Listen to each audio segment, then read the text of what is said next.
6 de abril de 2011, entrevista com Manuel Messias da Silva para o projeto Marcas da Memória. Entrevistador Pedro Dantas, presidente Raíssa Paz. Então, seu Manuel, para a gente começar a entrevista, queria que o senhor falasse, né? Onde é que o senhor nasceu? Eu nasci em Caruaru, numa época que a cidade tinha uma atividade muito grande, política e cultural. Então, toda a minha formação política e cultural começa em Caruaru, que era uma cidade muito interessante nesse aspecto. E quando foi? Eu nasci em 1938. Em 38? E qual era a profissão dos seus pais? Assim? Meu pai era um artesão, praticamente um marceneiro, construtor de imóveis, trabalhava com madeira. Ele foi uma das pessoas que trabalhou na instalação do quartel-general do Exército, construiu todos os móveis, ele no grupo lá, também na fase da guerra, onde ele trabalhou também no aeroporto, nesses lugares assim, onde tinha necessidade de se fazer móveis, essas coisas. E a sua mãe? Minha mãe era uma senhora mais doméstica, bem entrosada com as coisas, foi quem praticamente alfabetizou a nós todos, da família. Era uma pessoa de um grande espírito, humanista, vinha de Gonçalves Ferreira, que é um distrito de Caruaru, de uma família grande, com muitas irmãs que ela tinha, e um irmão. Uma pessoa interessante, muito dedicada aos filhos. Meu pai morreu cedo, morreu com 58 anos, de um choque anafilático. Ele era alérgico e andou tomando medicação antigripal e isso resultou num choque anafilático. E não existia ainda em Caruaru nenhum tratamento organizado sobre isso. E ele morreu. Minha mãe, na época, ficou com 30 anos, praticamente. Se dedicou aos filhos, não quis mais se casar, nem coisa nenhuma, então se dedicou toda a vida aos filhos. Eu vejo coisa muito interessante que hoje não ocorre mais, né? A pessoa com 30 anos abandonar a sua vida afetiva e sexual só para se dedicar aos filhos. E eram quantos filhos? 5. Carlos Fernando, Danilo, Maria e Paulinho. O mais novo era Paulinho, que tem uns problemas mentais. Né? Maria, em 1964, foi presa também, ela tinha 15 anos. E Carlos Fernando, que trabalhava aqui no Movimento de Cultura Popular, ele também foi perseguido, terminou saindo de Pernambuco, porque ele tinha montado aqui trabalhava em teatro, ele fez uma peça, A Chegada de Lampião, na Zona da Mata, e isso causou muitos problemas com o Exército, porque ele achava o Exército, o Serviço Secreto, a segunda seção do Exército, achavam que isso era a preparação de uma guerrilha. O Lampião nunca havia estado na zona litorânea, ele ficou restrito ao sertão. Então, se a peça queria trazer Lampião para a zona da mata, porque queria instalar uma guerrilha, então, foi preso também, foi perseguido, terminou indo para o Rio. E o outro, Danilo, é um operário metalúrgico que foi para São Paulo e ficou em São Paulo muito tempo. Né? Também teve suas ligações políticas, sua posição política, mas muito tenuamente, muito calmamente, coisa mais simples. E o senhor podia falar um pouco dessa vida familiar, as primeiras lembranças assim? A primeira lembrança que eu tenho é de uma vida familiar praticamente com dificuldades, pobre, né? Meu pai trabalhava muito, minha mãe cuidava, como eu disse, da casa, né? Eu sou gêmeo, o meu irmão gêmeo morreu, né? Aproximadamente com 5, 6 anos, devido a um tipo de infecção e dificuldade que a medicina tinha em Pernambuco na época de tratar uma criança com infecção intestinal, um bacilo que atacou nós dois e praticamente eu resisti. A irmã de minha mãe, que morava com ela, tinha vindo de Gonçalves Ferreira para Caruaru, trabalhava com ela. Minha tia Estelita, que eu devo muito a ela. Minha mãe cuidava do filho que estava mais doente e ela cuidava mais de mim, que não estava muito doente.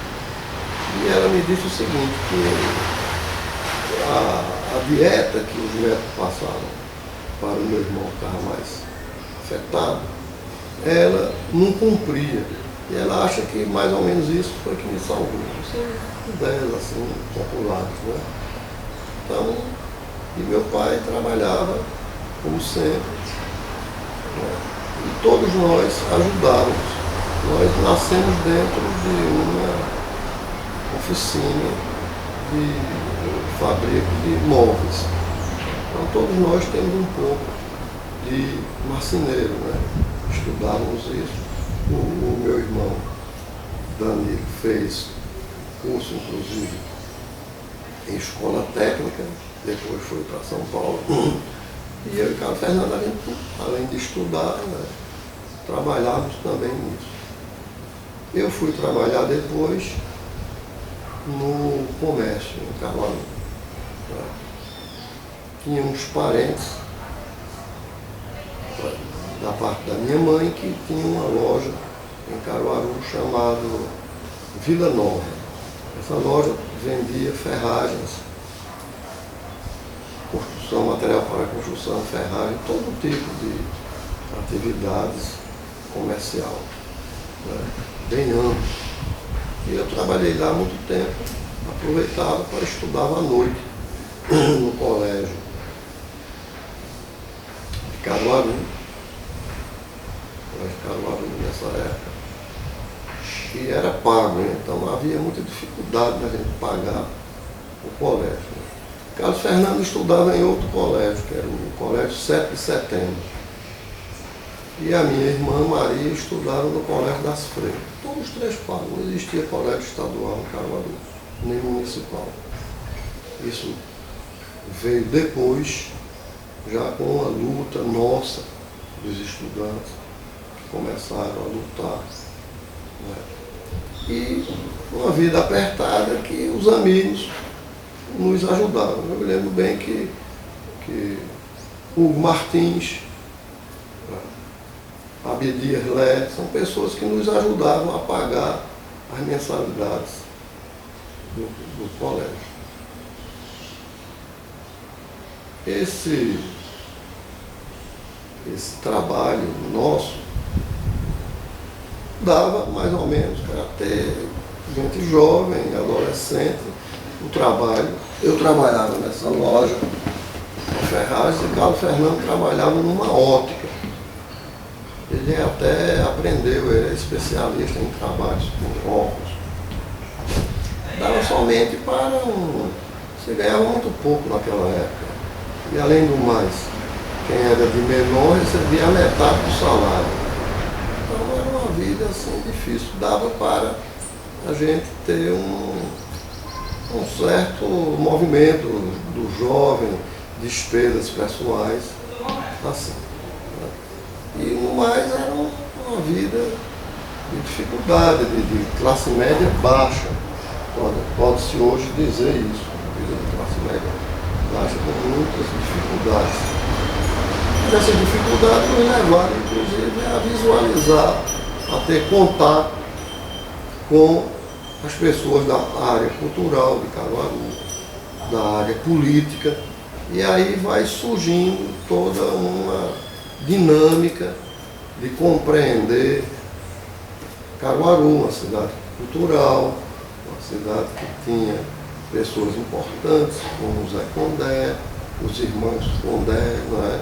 Álvaro Lins, então, os bonecos de Vitalino, que era uma coisa retratada nessa época para o Brasil inteiro, e o teatro de Caruaru. Então Caruaru tinha todo um trabalho que ainda hoje se arrasta um pouco, né?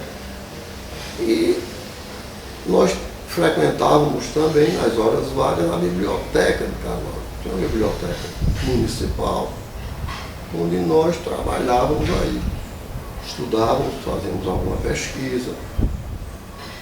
Aí eu conheci pessoas importantes na minha vida, como Romero Figueiredo, o pai dele era advogado, de uma grande cultura, Henrique Figueiredo, era um homem muito culto, escrevia no jornal de Caruaru, A Vanguarda.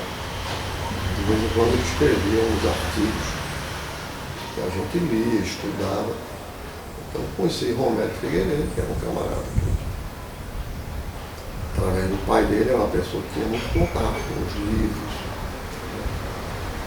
E fui formando a minha personalidade política, né, ideológica, filosófica, através desses livros. Conheci também Francisco de Assis Claudino, que até hoje está em Caruaru, é um escritor. Fernando Florencio, a família Florencio, que eram as pessoas da esquerda. A Luiz Falcão, que também era uma pessoa da área da esquerda, que existia de mais interessante, mais importante na cidade. Chico Santini, que era médico. O irmão dele, Vital Maria, que até hoje mora aqui na aldeia, são pessoas que faziam parte desse mundo cultural. E essas pessoas eram ligadas, direta ou indiretamente, aos comunistas, ao Partido Comunista. Né? Que, através desses contatos, eu fui evoluindo para entender melhor o que era o Partido Comunista, ler a literatura que eles tinham. Né? Meu pai já falava muito de Luiz Carlos Prestes, que Luiz Carlos Prestes foi candidato a senador pelo país. Naquela época existia uma legislação eleitoral totalmente diferente, ele foi candidato a senador pelo país inteiro, então ele teve voto aqui também e tal. E eu me lembro ainda, muito menino, que fui a um comício de Prestes com o meu pai, aqui em Recife. Nós morávamos lá e morávamos também em Recife há algum tempo, depois nos mudamos várias vezes. Meu pai gostava de vir morar aqui, que as condições financeiras eram mais favoráveis, e minha mãe só queria morar em Caruaru, onde tinha a família dela. Né? Esse vai e vem, a gente morou aqui, morou lá, morou aqui, morou lá. E já na adolescência ficamos localizados lá. Meu pai construiu uma empresinha de produção de móveis e objetos de madeira. E nós já estávamos mais maduros, ficamos também lá em Caruaru.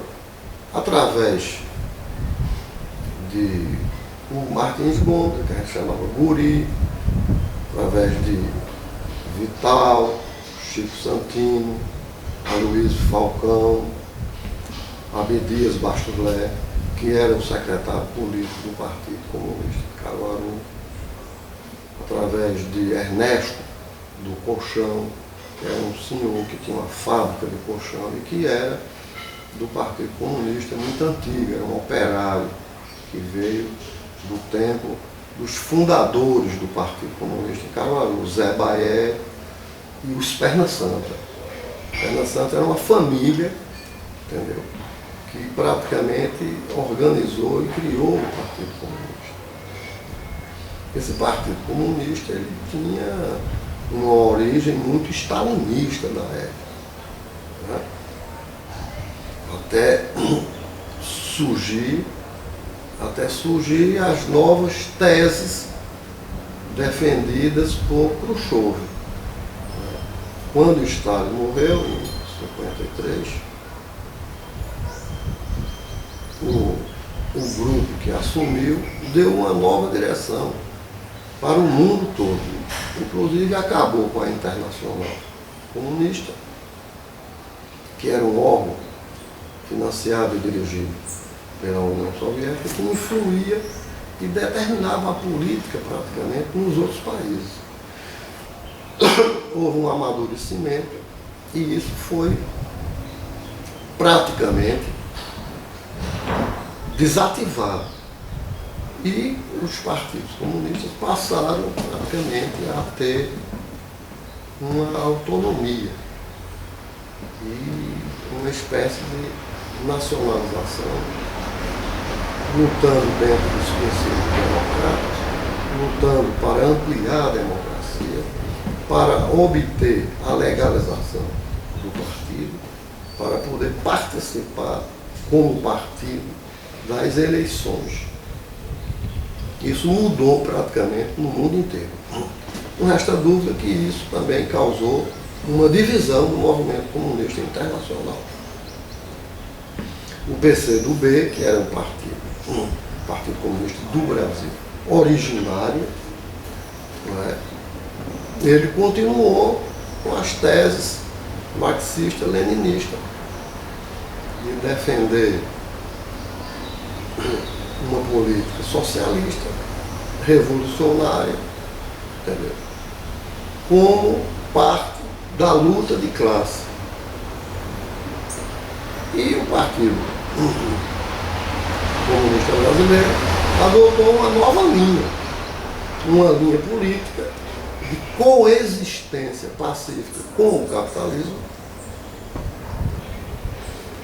e defendendo um princípio democrático e nacionalista, um desenvolvimentismo econômico para melhorar a qualidade de vida da população. Por incrível que pareça, é o que está ocorrendo hoje. A esquerda hoje é uma esquerda social-democrata. O Partido Comunista Brasileiro assumiu inicialmente esta posição. E aí nós continuamos já lutando pela democracia. Nesse bojo, eu fui candidato a vereador em Caruaru. Mas o Partido Comunista não era legal. Então a gente se candidatava por outros partidos que aceitavam. Para você ver, já era uma coisa ampla que os partidos aceitavam. O PTB aceitava os candidatos do Partido Comunista. O PSD não muito, mas um pouco. E em Caruaru, nós estamos falando em Caruaru eu fui candidato pelo Partido Republicano. O Partido Republicano era uma sigla muito interessante. A última letra pertencia ao local. Então era Partido Republicano de Caruaru, Partido Republicano de Pernambuco, Partido Republicano do Recife. E eu fui candidato pelo Partido Republicano. O Partido Republicano só fez um vereador. E eu fiquei como primeiro suplente. Quando veio o golpe militar de 1964, eu fui cassado. A minha primeira suplência, houve uma vaga na Câmara Municipal de Caruaru, praticamente eu deveria assumir. Mas aí eu fui cassado pelos vereadores, não é? Através de um ofício exigindo a cassação, um ofício do comando militar onde eles expunham que eu era uma figura indesejável, que era comunista e canalha. Mais ou menos desse estilo. A luta era mais ou menos isso. Aí eu terminei sendo caçado. Eu sempre procurei esse documento da cassação, esse documento do Exército. Nunca encontrei cópia. Os vereadores votaram a cassação, que era imposta pelos militares. E, com base nesse documento, mas esse documento eu nunca encontrei. Nós temos a documentação da Câmara que cassou o meu mandato. Né? Mas voltando à formação do Partido Comunista de Caruaru, ele era um partido forte. Ele participou de várias campanhas para prefeito.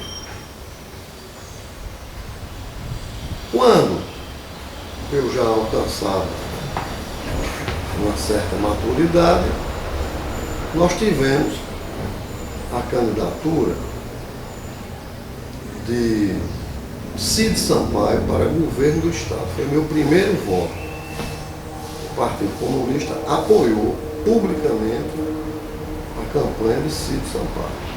Então o Partido Comunista trabalhou em todos os municípios, né, defendendo a campanha de Cid Sampaio. Os comunistas falavam nos comunistas. Era um partido ilegal, mas os comunistas falavam nos comunistas. Nós, os comunistas, apoiamos a candidatura do senhor Cid Sampaio, que é um democrata, tal.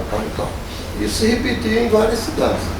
A mesma linguagem, a mesma forma de apresentar. Depois, nessa época, também tivemos vários candidatos a deputado estadual, que eram do partido, e outros que o partido apoiava, para deputado estadual e para deputado federal. Havia também esse tipo de movimento. Depois da eleição de Cid Sampaio, governador, teve muitas dificuldades e tal, né?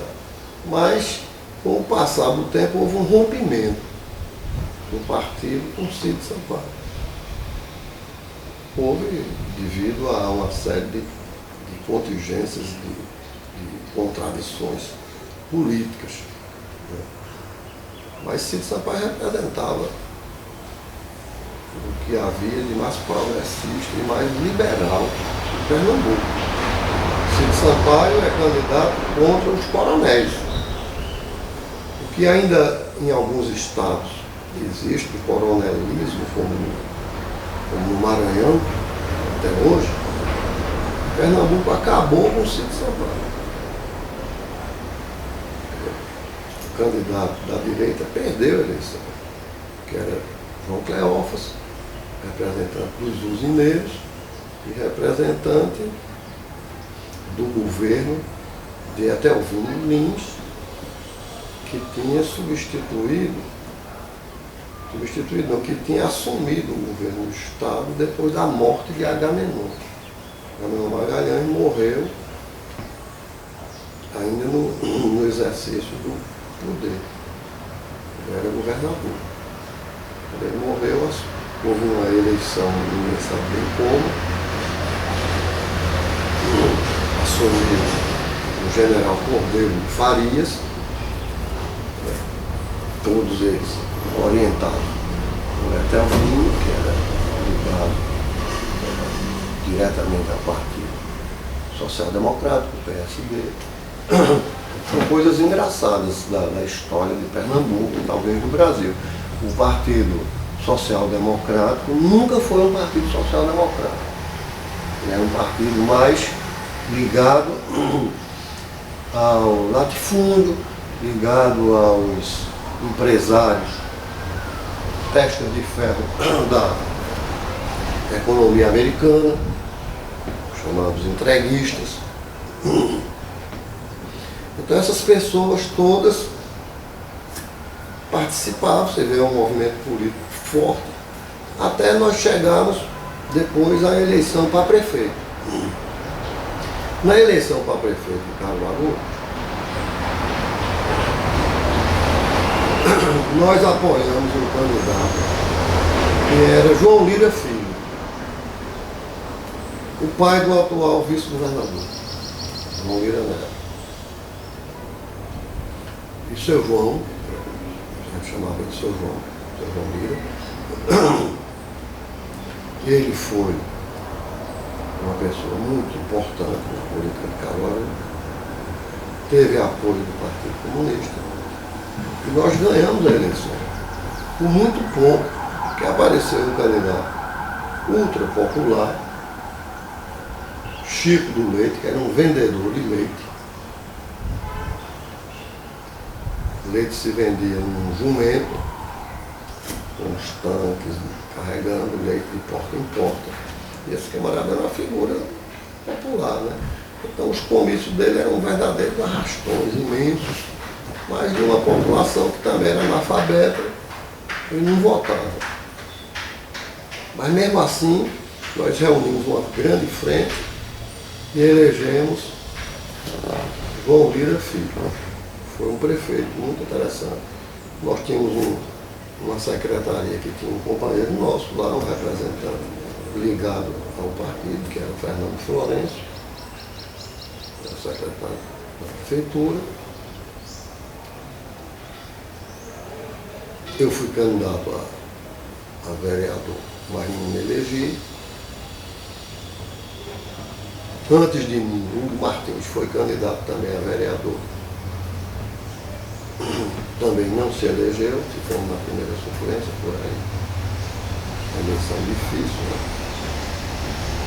E aí a gente vê o seguinte, que o partido, nós estamos falando do partido, o partido vai mudando. Ele vai ampliando o seu contingente através da classe média, dos setores médios da população. Já que Caruaru não tinha operariado. Era um partido que teve uma condição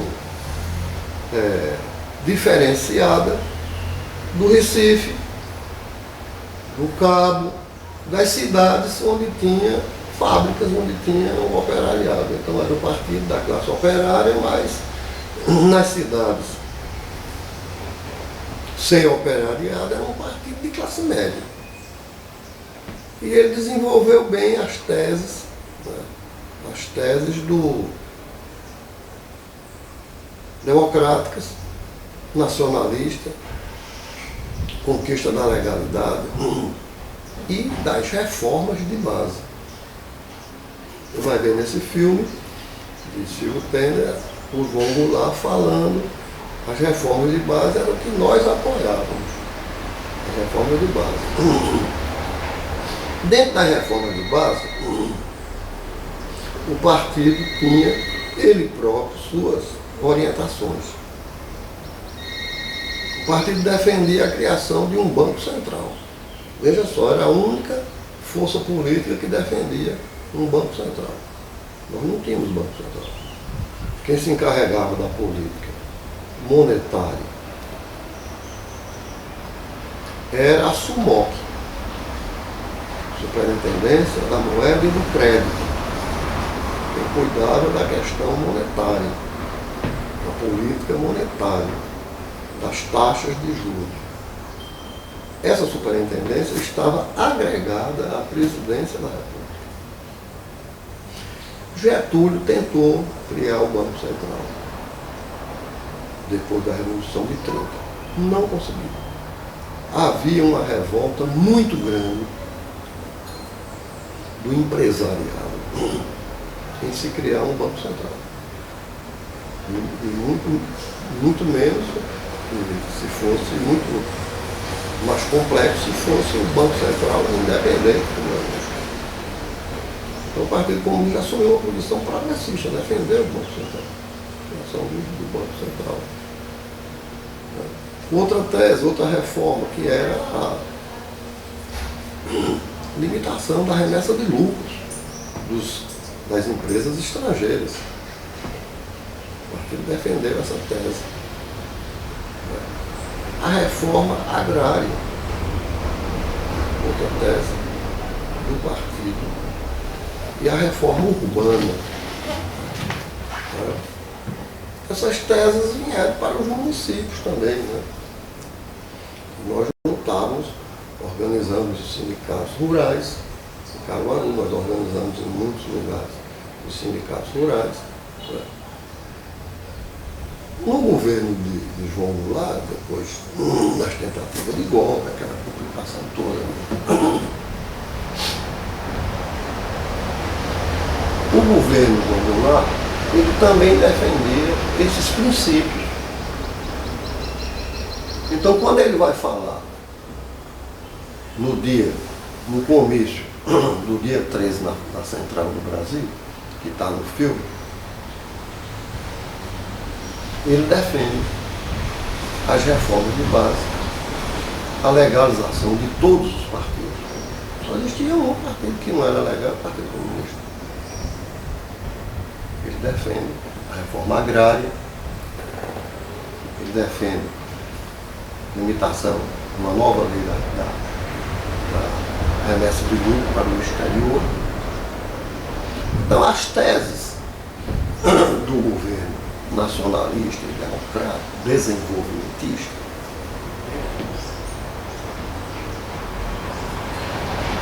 essas teses que já adivinham do governo Juscelino, também eram as teses do bloco democrático nacional do país. Então, o partido estava muito próximo dessa camada social. Quando hoje a gente vê pronunciamentos de militares dizendo que o Partido Comunista defendia o comunismo, a Revolução Socialista, a ditadura do proletariado, isso é uma mentira.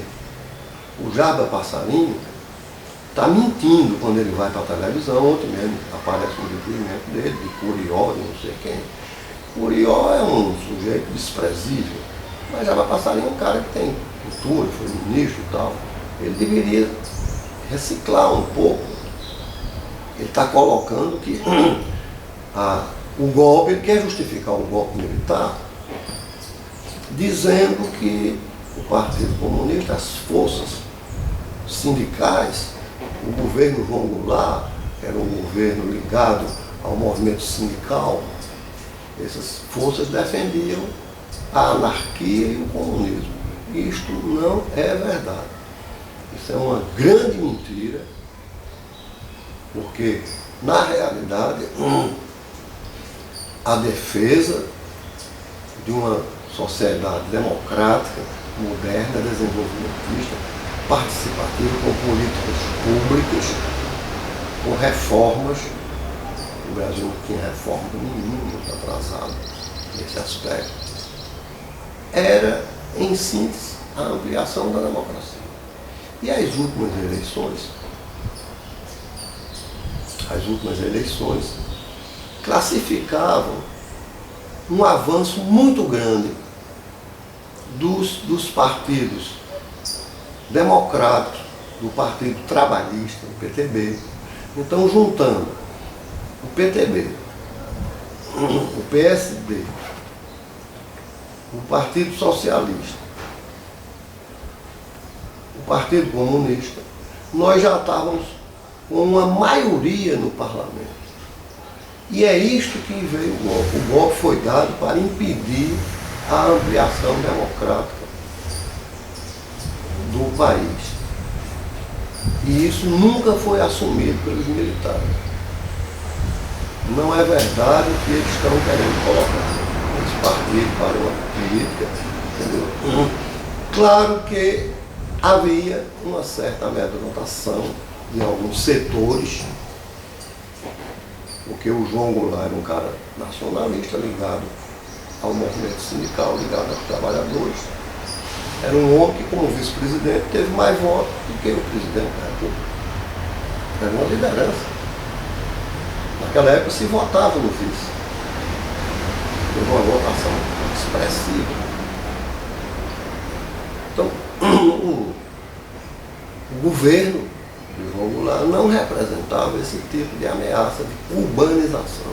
Cuba vinha de uma ditadura onde Batista era um assassino, onde Fidel Castro, numa luta guerrilheira, junto com a esquerda, com o Partido Comunista, com o 26 de julho, que era uma organização trotskista, eles conseguiram derrotar o governo de Batista e instituíram, depois que procuraram apoio nos Estados Unidos, no Brasil. Fidel Castro foi aos Estados Unidos, veio ao Brasil procurar apoio para um desenvolvimento da economia cubana. Não encontrou. Na volta, ele encontrou a esquerda na rua já definindo a Revolução como sendo socialista. E a partir daí a Revolução Cubana se tornou a Revolução Socialista, com o apoio da União Soviética, que queria apresentar o socialismo nas barbas dos americanos, mostrar o que era o socialismo que eles queriam fazer. Então, nós éramos acusados de querer a cubanização no Brasil, e isso não era verdade. O comício que houve aqui de solidariedade a Cuba era um comício pela autodeterminação dos povos, era uma fundamentação teórica para o Brasil ter uma nova política externa baseada na autodeterminação dos povos, que em parte Jânio Quadros, que depois renunciou e criou esse tumulto todinho no Brasil, defendeu essa autodeterminação. Foi Jânio Quadros que foi sensível à luta política do Partido Comunista, de relações diplomáticas com a União Soviética, com a China e com Cuba. Nós éramos os únicos elementos no Brasil que defendíamos essa possibilidade do Brasil ter relações diplomáticas com a União Soviética, que era um mercado imenso, com a China, um mercado imenso, e com Cuba. Isso só poderia se dar se o Brasil mudasse sua política, que era uma política externa dirigida pelos americanos, mudasse para uma política de autodeterminação dos povos.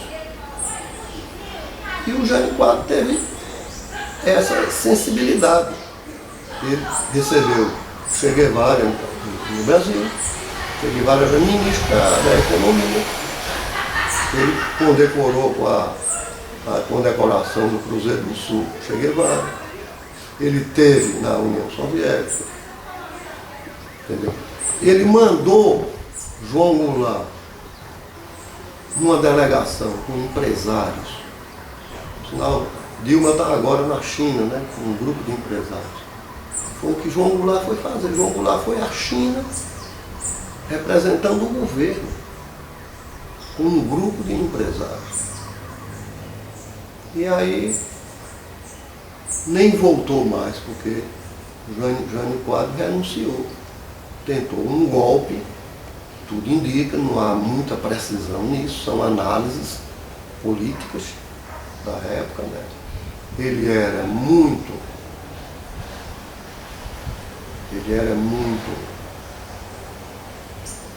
adepto de Gamal Abdel Nasser, que pregava o não alinhamento, uma política nacionalista sem ser alinhado a nenhum bloco. A autodeterminação também era isso. Era não ter alinhamento nem com a União Soviética, nem com a China, nem com os Estados Unidos, nem com os países imperialistas. Então, ele defendia esses princípios. E foi pego de surpresa, porque Jânio Quadros, numa complicação que ele teve na administração e com o Congresso, ele tentou a renúncia para voltar com uma pressão popular. Ele acreditava, como ele foi eleito com uma margem muito grande de votos. Nós, inclusive, os comunistas, votávamos votamos contra ele, nós fizemos a campanha do Marechal Lott, que era um homem nacionalista. O Jânio Quadros era da UDN, mas terminou aceitando umas teses que eram da esquerda. Sei que Jânio Quadros encontrou dificuldade e renunciou. A renúncia pegou o presidente Goulart ainda na China. Ele demorou 20 e tantos dias para chegar no Brasil.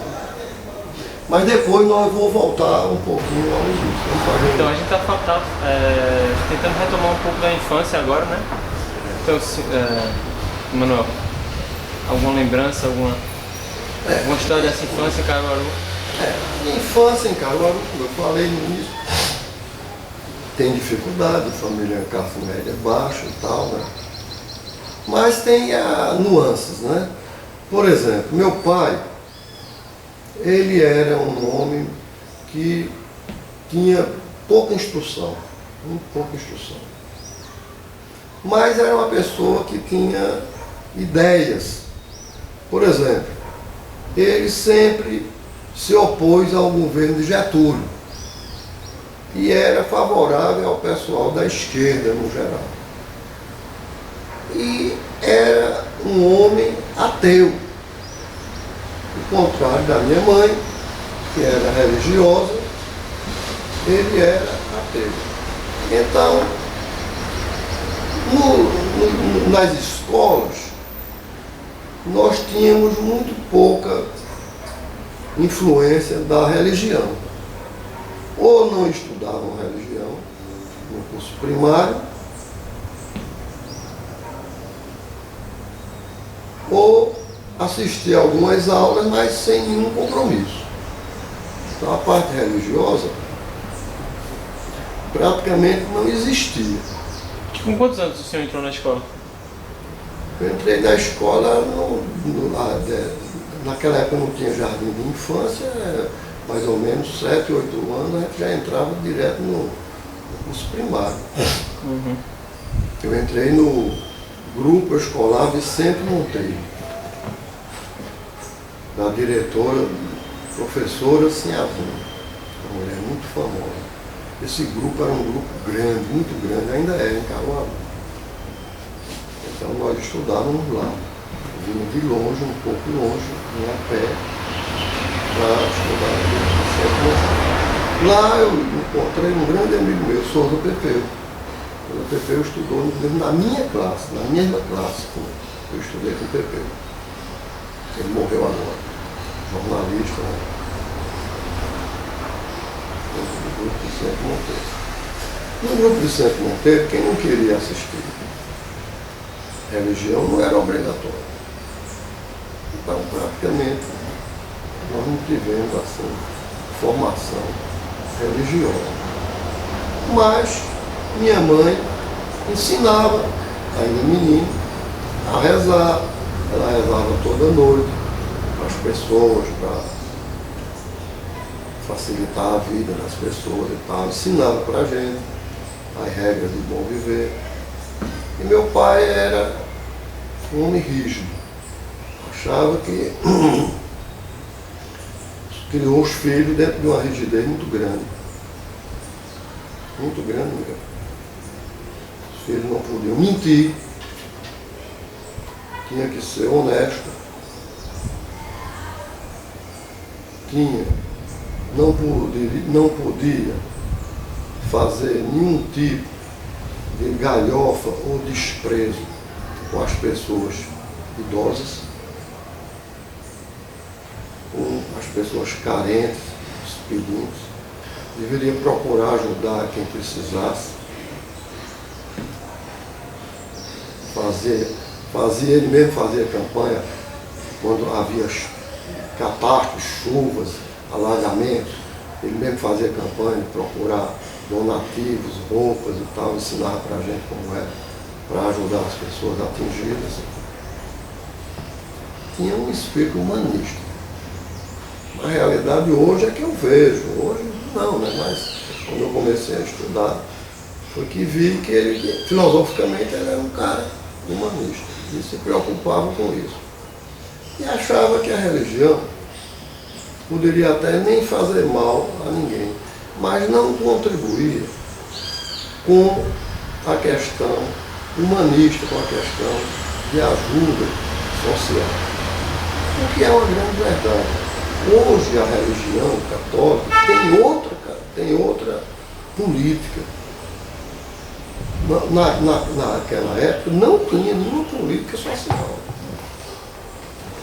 Era uma coisa mesmo de classe, ligada ao rico, ligada à classe média alta, uma coisa elitista. Hoje a religião depois dos anos 60, daí por diante, com a aparição dos padres franceses, não é? Abbé Pierre, Lefebvre e outros que começaram a tratar da questão social, a igreja no Brasil foi lentamente mudando. Eles sempre foram contra a reforma agrária. O bispo daqui, Pernambuco, na época de 64, escreveu um trabalho sobre reforma agrária, que ele era contra a reforma agrária. Quando Prestes esteve em Caruaru, num comício, um dos comícios que ele fez lá em Caruaru, que eu também assisti, os padres ficavam atrapalhando o comício, batendo no sino, badalando o tempo inteiro que durasse o comício. Porque eram os comunistas eram carimbados como ateus. Então, esse espírito humanista do meu pai é que desenvolveu em todos nós. Eu creio que todos nós, os filhos, tiveram essa opinião, essa posição, entendeu? De procurar entender o mundo socialmente, procurar ajudar, procurar discutir, fazer parte das associações que tinham nas ruas, nos bairros. Então, na escola também a gente aprendia isso. E o grupo Vicente Monteiro era um grupo muito interessante, era um grupo federal, estadual federal, muito grande, tinha bons professores. Eu me recordo bem da diretora, era uma pessoa excelente. Todos nós, foi o início da nossa educação. Já minha irmã estudou no início, desde o início ela estudou no Colégio das Freiras, de origem germânica, que tinha outra concepção sobre isso. Então, havia esse tipo de visão humanista. Nós fomos forjados aí. Essa visão humanista. Depois, já no colégio, antes do colégio, quando terminava o curso primário, tinha um vestibular para entrar no colégio, chamado Exame de Admissão. Um exame violento, porque aí já começava a barrar as pessoas. Você vê que coisa elitista, né? Começava a barrar as pessoas que não sabiam escrever com perfeição, pessoas mais pobres que terminavam o curso primário, mas com uma certa deficiência. Então, quando eu fiz a admissão, eu fiz no colégio Caruaru, colégio que era pago, e aí entrei no primeiro ano de ginásio. E aí é onde começa, na realidade, aí onde eu começo a visualizar o mundo cientificamente. Essa que é a visão. Os professores, são bons professores que nós tínhamos. E um professor de matemática, Adélito, que era um bom professor de matemática, ensinava matemática como uma ciência capaz de modificar a realidade, o mundo, a fase industrial do país, ia precisar de matemática, disso, daquilo. E nós estudávamos também particular na casa dele. Muitas vezes era uma pessoa que tinha também visão política. O pai dele tinha sido prefeito, Caruaru. E ele próprio, Adélio, tinha também uma visão humanista do mundo. Não tinha nada, uma ligação com religião. Tinha um professor, Hermógenes, que ensinava filosofia. E também nós tínhamos uma pessoa que tinha uma visão de mundo, era um cara que tinha uma visão dialética do processo histórico. Outro professor, que ensinava francês, esse era um rapaz muito ligado lá ao colégio, mas também falava muito da Revolução Francesa. Tinha uma visão também humanista do mundo. O professor de latim, esse era mais conservador, bem conservador. Ensinava latim também, era latim e ciências, e ciências, latim e ciências. Esse tinha uma visão muito restrita, esqueci o nome dele, do mundo. Um professor de geografia era também muito conservador.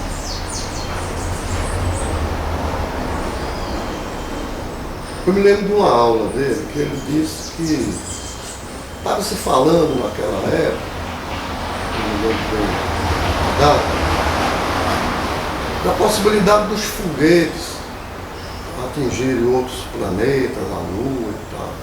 Se discutia essa possibilidade, isso já é pós-guerra, né? E ele dizia, numa aula, ele disse que isso era impossível. Eu me lembro bem disso, gravei bem isso. É impossível por causa da lei de atração da Terra. Ele dizia o seguinte, um avião decola e à medida que ele vai voando, ele vai obedecendo à lei de atração da Terra. Ele não sai, não há condições de sair. E logo depois saiu, houve um foguete que lançou um foguete que saiu em direção à Lua, né, e lançou uma explosão lá na Lua com uma série de pedaços metálicos com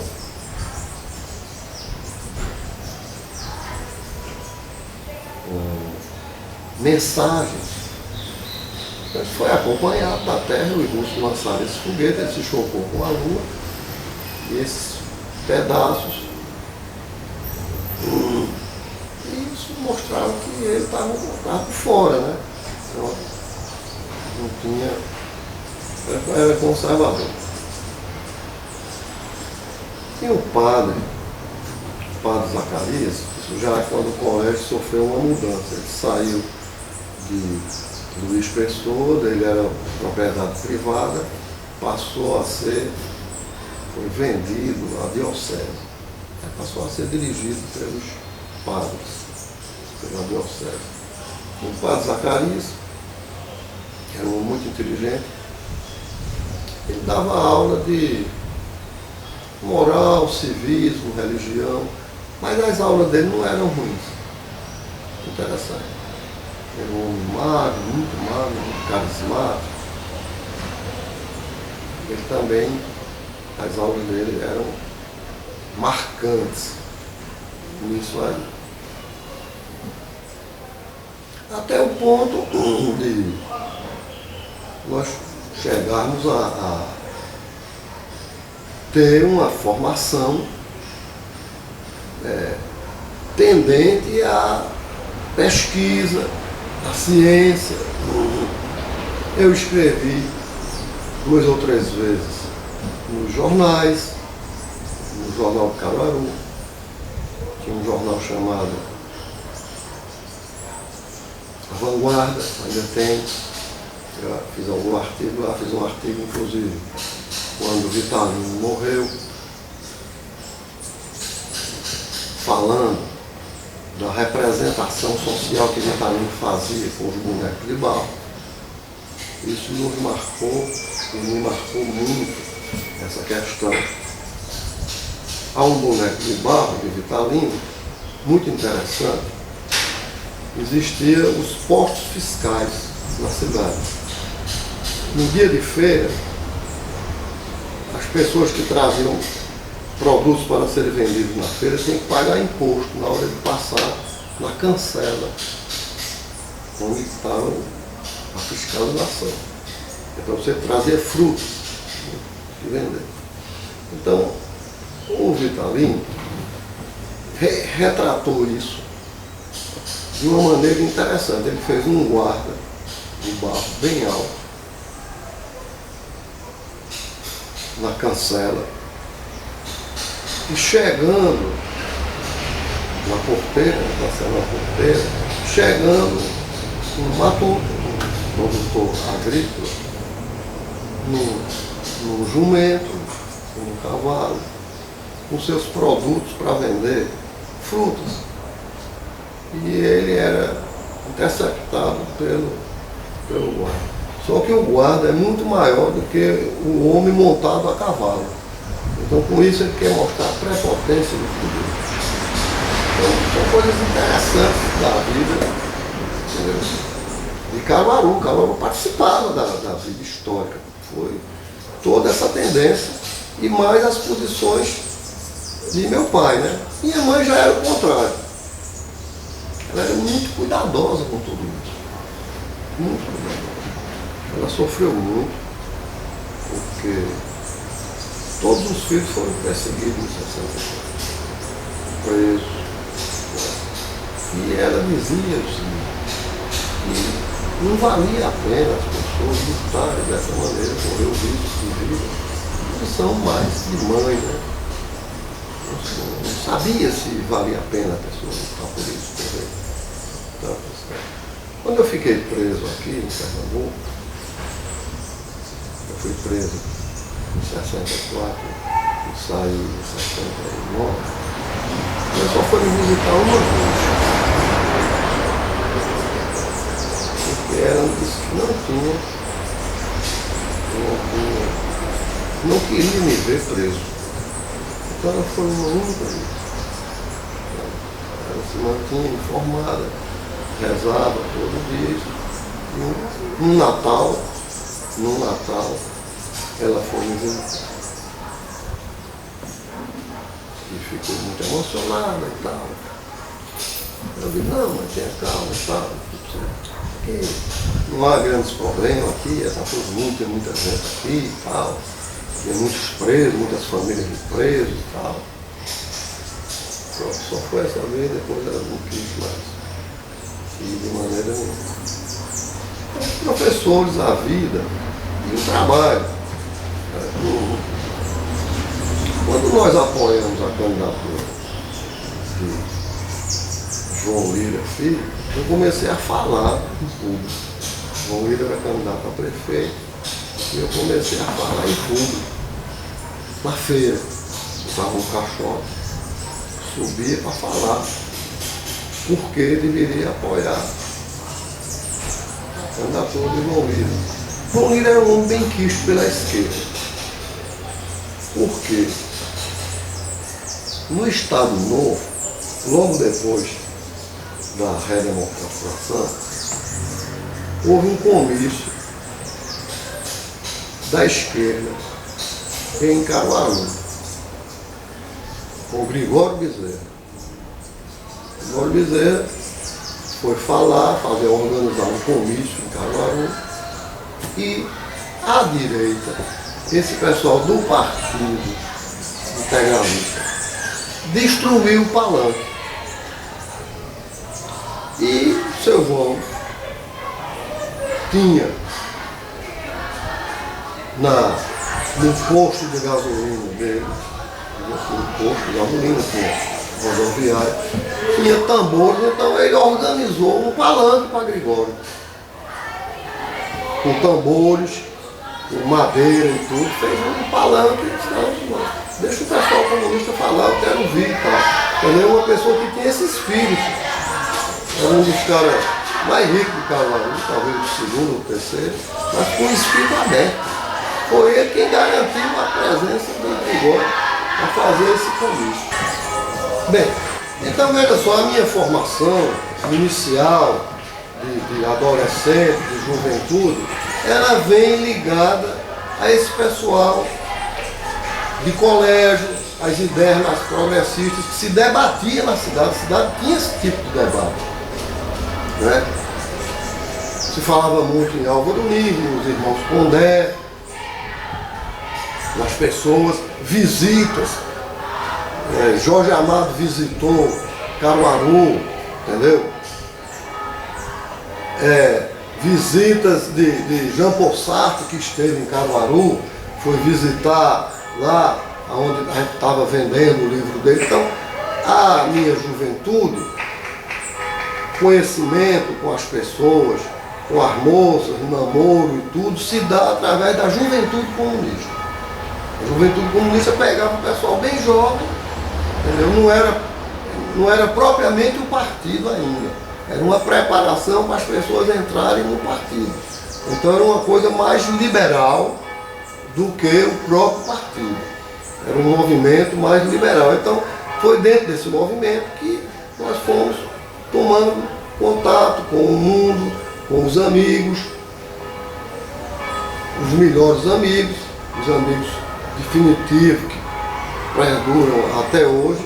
Foi dentro desse movimento da juventude comunista também, com os contatos, as moças, os namorados, tudo. Era um movimento, participamos da fundação da União dos Estudantes de Caruaru, a UESC. Eu fui conselheiro da UESC, fui eleito pela minha classe, pela minha turma. Então, era um mundo que girava dentro do colégio e dentro da juventude comunista. Entendeu? E dentro da minha casa, que também tinha uma certa aceitação. Foi mais essa questão. A partir daí, já como adolescente, já quando entrei para trabalhar, já quando participei das campanhas políticas, que se vai formando novas ideias. Ora, do lado da política oficial, houve também uma ampliação das minhas ideias no terreno humanista. Eu não fiquei só preso às ideias democráticas, nacionalistas e socialistas do partido. Em contato com pessoas como João Lira, que era um empresário, um capitalista, um homem de visão democrática, já pude visualizar, ter um contato com ele. Depois com o próprio filho dele, Fernando Lira, que é uma pessoa inteligente, que já começou a participar também da política, em Caruaru. Então já se discutia, eu assistia muitas reuniões da Associação Comercial. Eu era convidado para assistir às reuniões e os debates na Associação Comercial. E a Associação Comercial, às vezes, convidava pessoas importantes daqui para fazer palestra, como o Pinto Ferreira, o Ciro Pinto Ferreira. Então, a minha formação, se é o que eu posso dizer, de estudo do marxismo, ela vem junto também com um espírito social-democrático, que é esse contato com o mundo empresarial. E aí vai se juntando, vai se criando essa formação até dentro do partido. Quando a Arraes ganha a eleição para governador, eu sou escolhido para ser subsecretário, ele me escolheu e o partido também me apoiou. E nesse interim, houve eleição dentro do Partido Comunista. O Abdias Bastos Leque, que morreu recente, era também um empresário, veja só, ele era um empresário e era o secretário político do partido. Ele foi transferido para Recife, veio morar em Recife porque ele ocupou um cargo de confiança no governo de Arras, na loteria do Estado. O Estado tinha uma loteria. E essa loteria financiava bolsas de estudo. E era um órgão de todos os outros governos muito corrupto. Então veio para as mãos de Abdias, que era um camarada rígido, duro. Ele veio e levantou a loteria. E aí houve uma eleição em Caruaru, no partido, para a escolha do novo secretário político. Quando eu fui eleito secretário político, com apoio do partido, pelo trabalho que eu vinha fazendo e tal, e tal, e tal. Né? E também eu já tinha um certo conhecimento, porque eu participei, ainda no final do governo do Juscelino Kubitschek, participei de uma greve, em Caruaru, em greve empresarial, contra o aumento do combustível, o aumento da gasolina, principalmente. E os empresários todos de Caruaru participaram. O comando da greve tinha empresários e tinha estudantes, certo? Então, na próxima, nós vamos cuidar dessa parte, que é muito importante, que é como eu surjo como uma liderança dentro da cidade, com conhecimento mais amplo, através dessa greve. Aí depois eu vou falar e trazer algum material. Não, tá fácil. Obrigado, seu Manuel.